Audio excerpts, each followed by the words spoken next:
Assalamualaikum warahmatullahi wabarakatuh. Waalaikumsalam warahmatullahi wabarakatuh. Alhamdulillah, alhamdulillahilladzi hadana li hada wa ma kunna linahtadiya laula an hadanallah.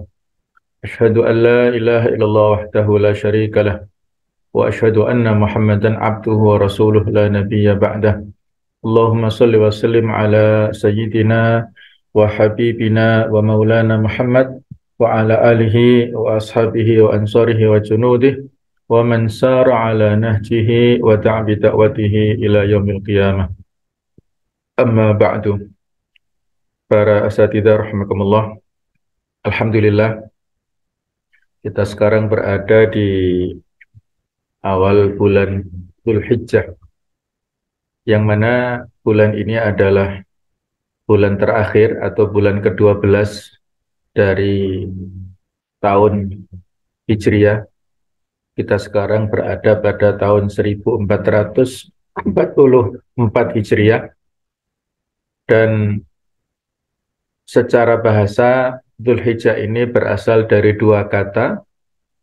Dzu artinya adalah yang memiliki, sedangkan Al-Hijjah itu adalah haji. Maksudnya adalah bulan ini adalah merupakan bulan haji. Al-Hajju Ashhurun Ma'lumat. Haji itu memiliki bulan-bulan yang tertentu, yaitu mulai bulan Syawal, Dzulqa'dah, dan Dzulhijjah.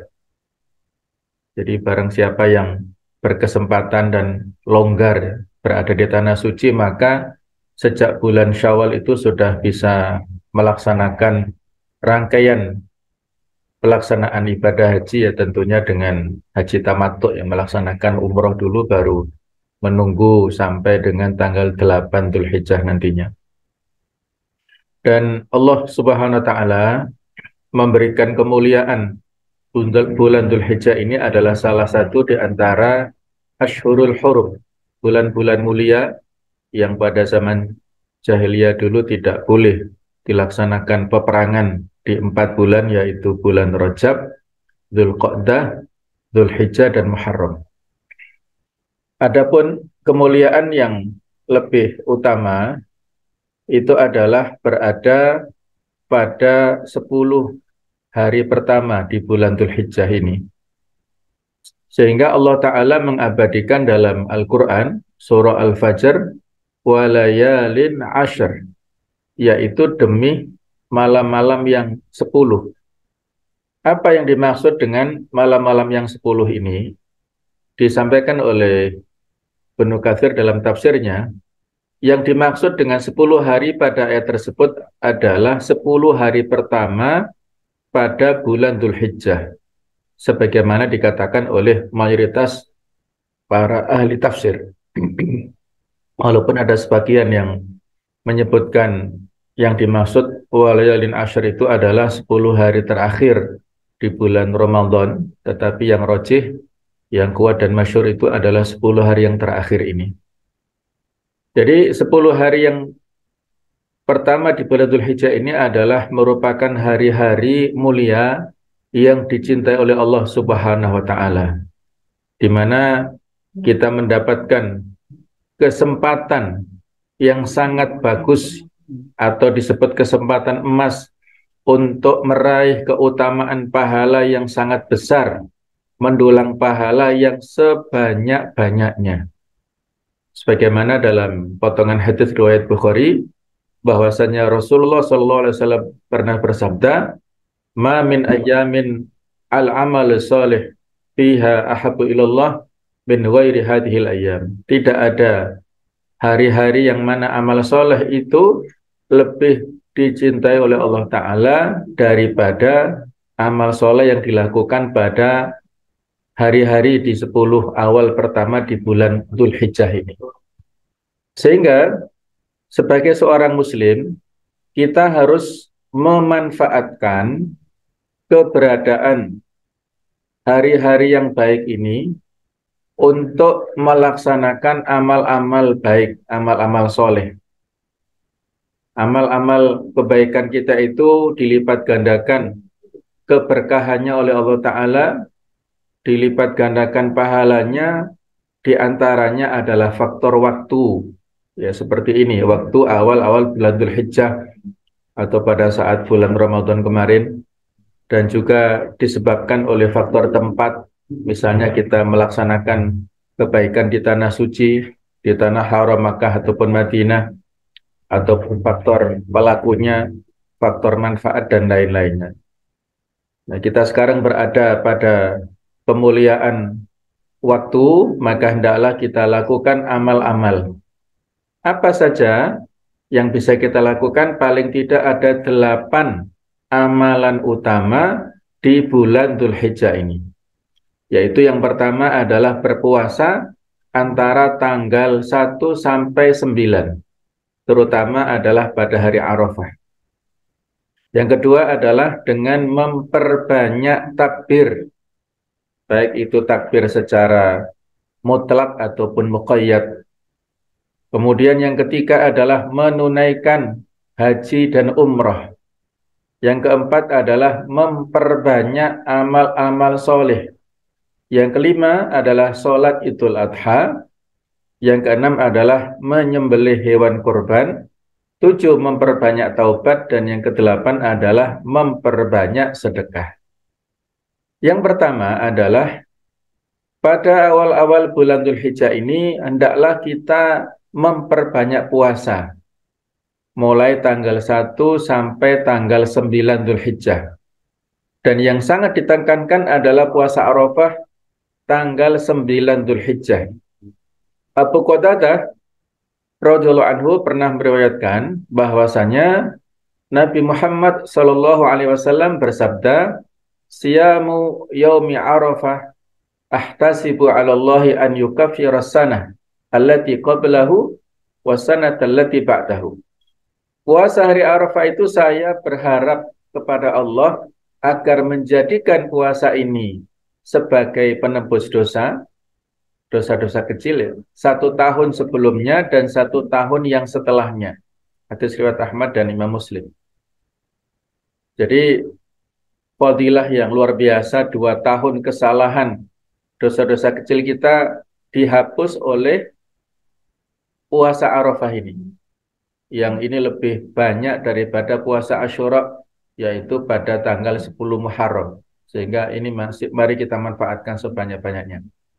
Kalau ini adalah dalil tentang puasa Arafah, maka untuk dalil dasar 1 sampai 9-nya, ini diceritakan oleh Ummul Mukminin Hafsah binti Umar radhiyallahu anhuma bahwa Nabi Muhammad sallallahu alaihi wasallam melaksanakan puasa Asyura, yaitu tanggal 10 Muharram, juga 9 hari pertama Dzulhijjah. Ini dalilnya. Kemudian 3 hari setiap bulannya, atau Ayyamul Bid ini. Atau riwayat An-Nasa'i, Abu Dawud, Ahmad, dan disahihkan oleh Syekh Al-Albani. Jadi dengan dasar inilah kita mari bersama-sama untuk melaksanakan puasa sebisa mungkin. Kita 1 sampai 9, paling tidak tanggal 9 saja.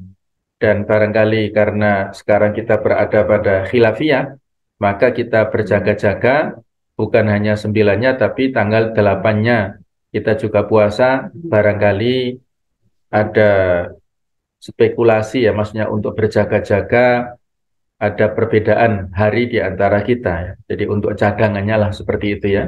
Kita tidak bisa mengklaim mana yang paling benar, tetapi masing-masing kita berijtihad sesuai dengan dasar-dasar yang sudah kita ketahui bersama.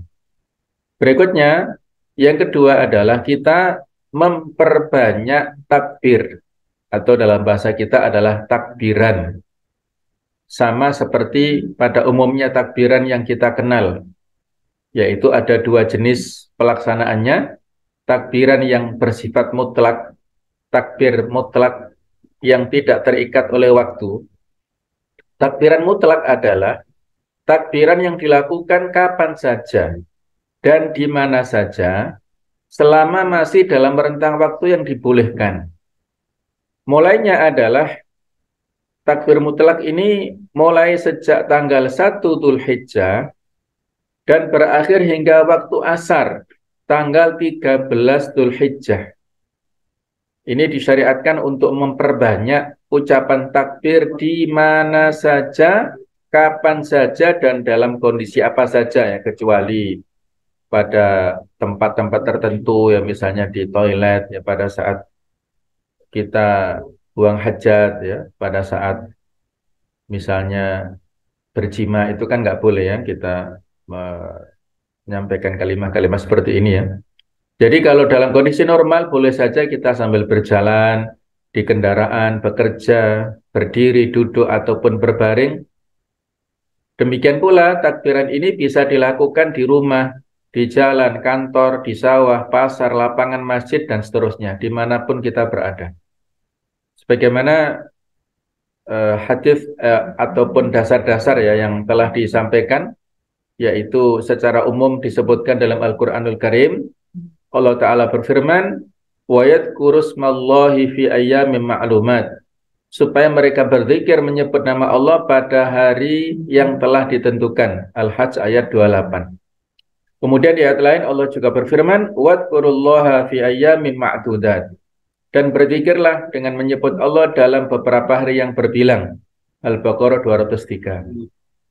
Abdullah bin Abbas memberikan penafsiran ayat ini dengan mengatakan, wadhkurullaha fi ayyamin ma'lumatin ayyamul ashr.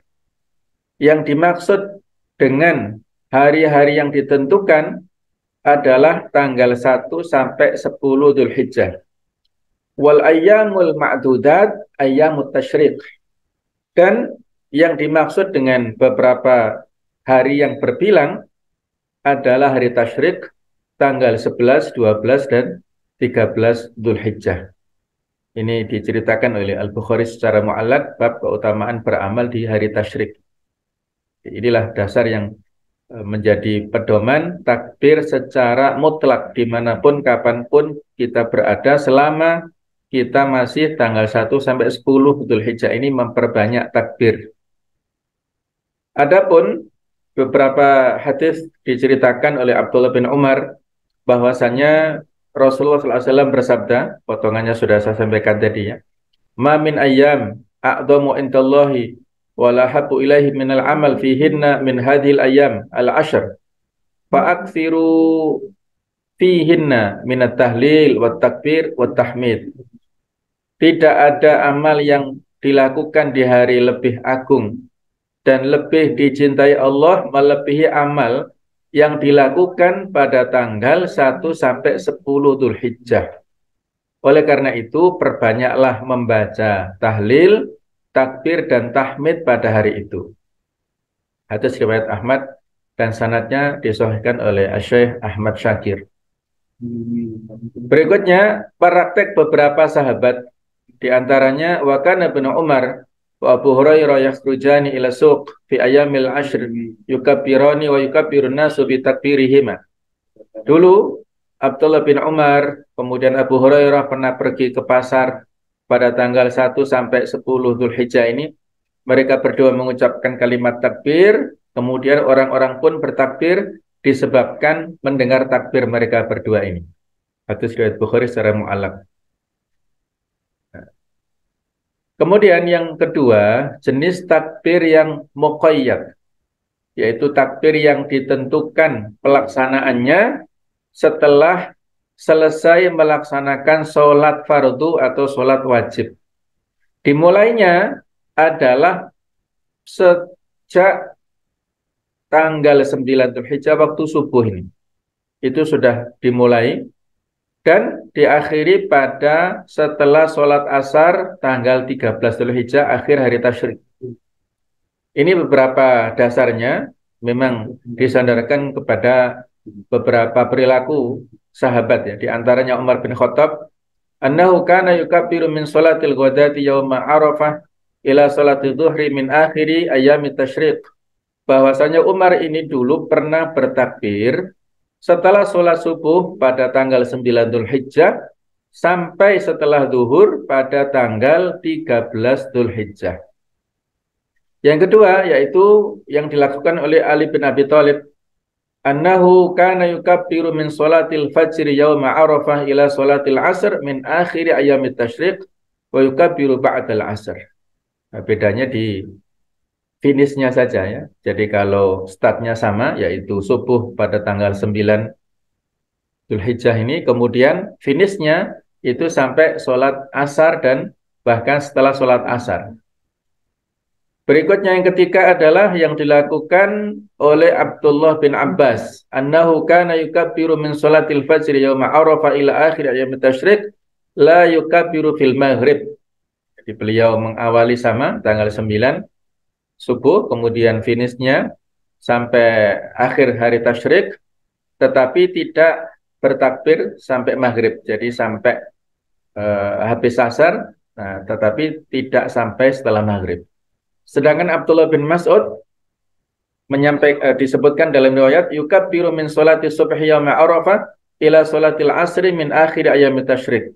Sama dengan yang dilakukan oleh Ali bin Abi Thalib sampai finishnya yaitu ba'dal asr, hari akhir di hari tasyrik. Jadi inilah beberapa dalil yang bisa kita ikuti ya. Tapi biasanya kalau kita dianggap nyeleneh, jadi nggak apa-apa, kita takbir sendiri kalau masih menimbulkan pro kontra dan belum familiar ya. Jadi yang biasanya dilakukan oleh masyarakat kita itu adalah malam lebarannya, malam 10-nya baru mulai. Nah kalau finishnya itu sudah benar ya. Startnya itu yang belum populer, tanggal 9 Dzulhijjah, hari pada subuhnya itu belum populer ya. Allahu a'lam bishawab. Berikutnya, yang ketiga, amal utama, amal unggulan pada Dzulhijjah adalah menunaikan haji dan umroh. Bagi kita yang mampu, maka diwajibkan ya kita untuk melaksanakan ibadah haji dan umroh. Dan kita lakukan, ya diantaranya di bulan Dzulhijjah ini, puncak haji adalah bulan ini. Hukum haji ini dilaksanakan wajibnya sekali seumur hidup. Dan keutamaannya dicantumkan dalam beberapa hadis, diantaranya ketika su'ila an-nabiyyu sallallahu alaihi wasallam, beliau ditanya ayul a'mali afdal, amal apa yang paling utama wahai Rasulullah? Qala, beliau menjawab imanun billah wa rasulih, iman kepada Allah dan Rasulnya. Qila summa madza, kemudian apa? Beliau menjawab jihadun fi sabilillah, yaitu berjuang di jalan Allah. Qila summa madza, yang ketiga apalagi ya Rasulullah? Beliau menjawab hajjun mabrur, yaitu haji yang mabrur. Hadis riwayat Bukhari. Kemudian untuk umrah, di antara fadilahnya adalah bahwa dalam hadis dikatakan tabi'u bainal haji wal umrah. Ikutkanlah antara haji dan umrah. Fa innahuma yanfiyanil faqra wad dzunub. Karena haji dan umrah ini bisa menghilangkan kefakiran dan dosa-dosa. Kama yanfil kiru khubutsal hadid wadh-dhahab wal fiddah. Sebagaimana pembakaran atau pandai besi itu menghilangkan karat pada besi, emas ataupun perak, walaysa lil hajjatil mabrurah thawabun ilal jannah. Sementara tidak ada pahala bagi haji yang mabrur kecuali surga. Hadis riwayat An-Nasa'i. Jadi bagi yang mampu, dan Allah Ta'ala insya Allah akan memberikan kemampuan bagi siapapun apabila ada kemauannya, insya Allah. Kemudian yang keempat adalah memperbanyak amal soleh. Apapun yang berupa amal kebaikan kita lakukan. Sebagaimana hadis yang diceritakan oleh Abdullah bin Abbas radhiyallahu anhuma, bahwasanya Rasulullah SAW bersabda, "Ma min ayyam al-amalu salihu fiha ahabbu ilallah min hadhil ayyam." Tidak ada satu hari pun satu amal soleh lebih dicintai Allah Ta'ala melebihi amal soleh yang dilakukan di 10 hari ini, yaitu 10 hari pertama Dzulhijjah, yakni ayyamul ashr ini. Qalu ya Rasulullah, para sahabat masih bertanya, walal jihad fi sabilillah, apakah amal-amal itu yang dilakukan pada 10 hari pertama itu juga tidak bisa disaingi oleh berjihad fi sabilillah? Beliau menjawab, walal jihad fi sabilillah, iya sama, tidak bisa disaingi, termasuk di dalamnya adalah kalaupun berjihad fisabilillah, kecuali apa? Illa rajulun kharaja binafsihi wa malihi kecuali seseorang yang keluar rumah dengan membawa jiwa dan hartanya ke medan perang, falam yarji min dzalika bisyai', tetapi ya dia tidak kembali, tidak pulang dengan membawa harta dan jiwanya. Maksudnya dia meninggal dunia, mati syahid. Itu baru bisa menyaingi melaksanakan amal soleh di awal-awal bulan Dzulhijjah ini, Masya Allah ya. Jadi kalau kita susah untuk mendapatkan peluang berjihad, apalagi dengan jiwa dan harta ini, maka yang paling terbuka peluangnya adalah beramal soleh sebanyak-banyaknya di awal bulan Dzulhijjah ini. Jadi ini menunjukkan kepada kita semua anjuran yang amat sangat untuk memperbanyak amal di awal bulan Dzulhijjah, apapun amalannya. Karena beliau tidak menentukan amal ibadah khusus selain takbiran dan puasa pada Arafah tadi. Berikutnya, yang kelima adalah melaksanakan sholat Idul Adha. Ini adalah merupakan syiar ya, sebagaimana yang diceritakan oleh Anas bin Malik. Beliau mengatakan, qadima Rasulullah sallallahu alaihi wasallam al-Madinah. Satu saat dulu pernah Nabi datang ke Madinah, walahum yaumani yal'abuna fihima. Mereka punya tradisi, penduduk Madinah ini merayakan dengan bermain-main di 2 hari ini. Faqala, maka beliau mengatakan, ma hadzani al-yaumani, apa 2 hari ini? Qalu kunna nal'abu fihima fil jahiliyah, wa Rasulullah, dulu kami merayakannya dengan bermain pada masa jahiliyah. Faqala Rasulullah sallallahu alaihi wasallam, maka beliau mengatakan, innallaha qad abdalakum bihima khairan minhuma yaumal adha wa yaumal fitr. Sesungguhnya Allah telah memberikan ganti kepada kalian dengan 2 hari yang lebih baik, yaitu Idul Fitri dan Idul Adha. Jadi diutamakan yaitu melaksanakan sholat pada saat Idul Fitri, Idul Adha, karena ini adalah amal yang luar biasa pahalanya. Yang keenam adalah menyembelih hewan kurban. Sebagaimana perintah Allah Ta'ala, fasolli li rabbika wanhar. Laksanakanlah sholat untuk Rabbmu dan sembelihlah korban. Dari ayat ini, Al-Kautsar ayat 2 ini, sehingga Imam Abu Hanifah itu memiliki atau menyampaikan sebuah kesimpulan bahwa korban itu hukumnya wajib. Kalau jumhur akan mengatakan sunnah muakkadah. Tapi Abu Hanifah mengatakan wajib, ya tentunya bagi yang mampu ya. Berdasarkan perintah dalam ayat ini, karena ada fi'il amr wanhar, sembelihlah. Dan pada dasarnya perintah itu mengandung makna atau implikasi kewajiban. Kemudian ibadah kurban ini memiliki nilai sangat penting sehingga bagi yang mampu jangan sampai meninggalkannya. Anda bisa perhatikan hadis dari Abu Hurairah, ini juga memperkuat ya tentang pendapat betapa anjuran perintahnya sangat keras di sini. Man kana lahu sa'atun wa lam yudhhi fala yaqrabanna musallana. Siapa yang memiliki kelapangan rezeki namun dia tidak berkorban, maka jangan mendekat ke masjid kami, ke tempat sholat kami. Hadis riwayat Ahmad, Ibnu Majah, dan dihasankan oleh Syekh Al-Albani. Jadi kalau seseorang dilarang dekat-dekat dengan tempat sholat, apakah itu mushola atau ke masjid, berarti orang itu secara agama identitasnya apa kan gitu ya. Artinya ini betul-betul ancaman ya. Catatannya di sini adalah man kana lahu sa'ah, dia punya kelapangan. Kalau tidak punya kelapangan rezeki nggak ada masalah ya. Tapi kalau dia punya kelapangan, bisa beli handphone yang mahal, bisa beli laptop yang mahal, beli apapun aksesoris yang mahal, dia tidak berpikir panjang, tetapi untuk membeli korban saja dia tidak mau. Ini menjadi masalah ya, sehingga sangat tepat ya ancaman yang ada di dalam hadis ini. Ibadah kurban ini sebaiknya dilakukan oleh tiap muslim yang mampu di bulan Dzulhijjah ini saat perayaan Idul Adha, karena dalam hadis dikatakan ma amila ibnu adam yauman nahri amalan ahabba ilallah azza wa jalla min hiraqati dam. Tidak ada pada hari nahar manusia beramal suatu amalan yang lebih dicintai Allah Ta'ala daripada mengalirkan darah dari hewan korban.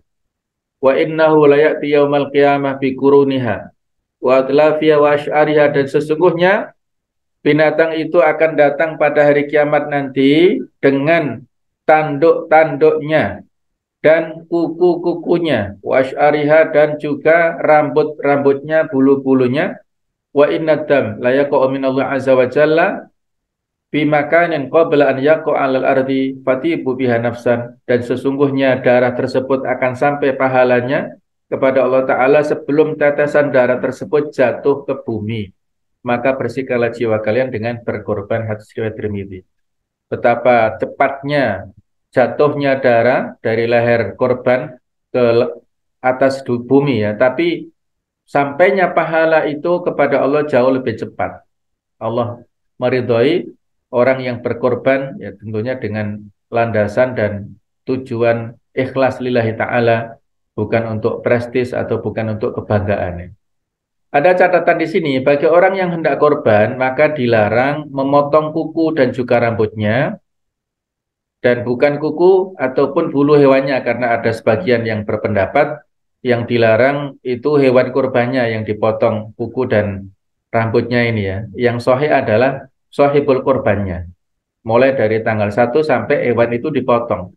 Bagaimana hadis Nabi, "Man kana lahu dhibhun yadbahuhu", barang siapa yang punya binatang hendak dia sembelih, fa idza ahalla hilalu dzulhijjah, ketika sudah masuk 1 Dzulhijjah, fala ya'khudanna min sya'rihi, jangan mengambil dari rambutnya, wala min adzfarihi, dan juga dari kukunya, syai'an sesuatu pun, hatta yudhhiya, sampai dia menyembelih binatang kurbannya. Hadis riwayat Muslim.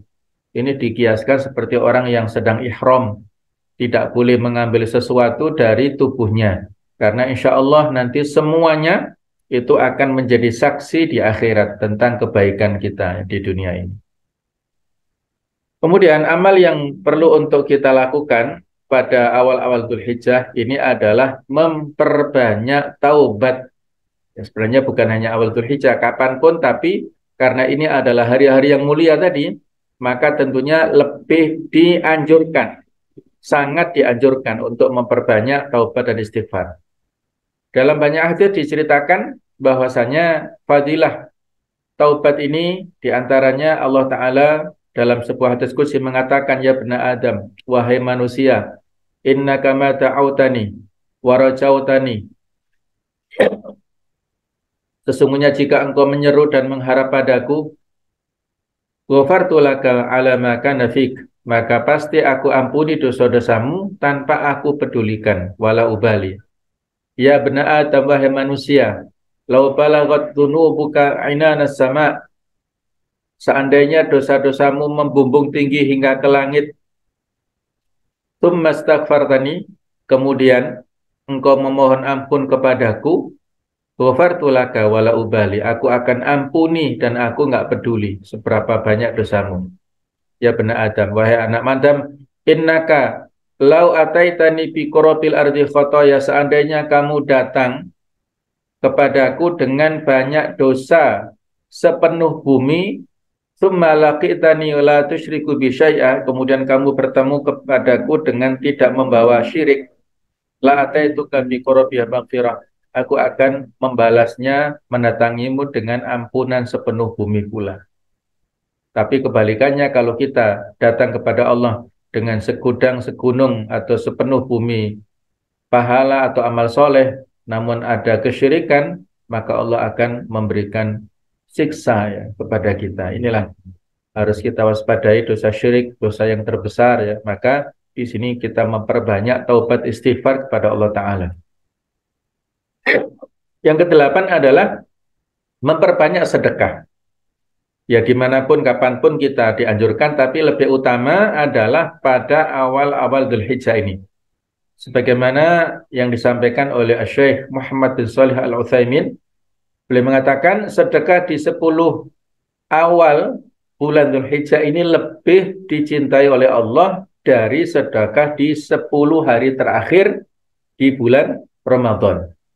Jadi ini adalah pendapat ya, fatwa dari beliau yang tentunya didasari oleh berbagai macam hujjah dan dalil ya, sehingga mari kita bersama-sama untuk memperbanyak sedekah dan amal-amal yang sudah kita sampaikan. Mudah-mudahan kita senantiasa diberikan kesehatan lahir batin Allah Ta'ala, sehingga bisa melaksanakan amal-amal kebaikan, khususnya di awal-awal bulan Dzulhijjah. Allahu a'lam bisawab. Allahul muwaffiq ila aqwamit thoriq wal hadi ila sawa'is sabil. Ihdinas siratal mustaqim. Wassalamualaikum warahmatullahi wabarakatuh.